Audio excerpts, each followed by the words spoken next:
অনেকদিন পরে আজ সুপার ক্লে নিয়ে একটা কাজ করতে বসলাম। এই ক্লে গুলো দিয়ে শুধুমাত্র কিউট কিউট জিনিসগুলো এত সুন্দর তৈরি হয়, তাই ভাবলাম আজ একটা কিউট জিনিস তৈরি করি। আমাদের কাছে খরগোশ জিনিসটা তো খুবই একটা কিউট জিনিস, সেই ভেবে আজ একটা খরগোশের ঘর বানাতে বসে পড়লাম। খরগোশের প্রিয় খাবার যেহেতু গাজর, গাজরের ডিজাইন দিয়েই একটা ঘর বানাচ্ছি। এখানে আমি দুটো ঘর বানিয়েছি। তো ঘর তো বানানো হয়ে গেল, ঘর থাকবে খরগোশ থাকবে না সেটা কি করে হয়? তাই একটা কিউট দেখে খরগোশ বানিয়ে নিলাম। খরগোশের হাতেও কিন্তু ছোট্ট একটা গাজর ধরিয়ে দিয়েছি। ঘর বাড়ি তো এবার রেডি হয়ে গেল।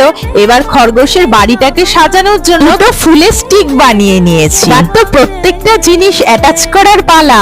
জানি আমার মতো তোমরাও কিন্তু খুব এক্সাইটেড যে সবগুলো জিনিস অ্যাটাচ করার পর কেমন লাগবে। সাথে কিছু সবুজ ঘাস অ্যাড করে দিলাম। দেখো তো কথা বলতে বলতে আমার খরগোশের বাড়িটা কিন্তু পুরোপুরি রেডি হয়ে গেছে। কেমন লাগলো জানি।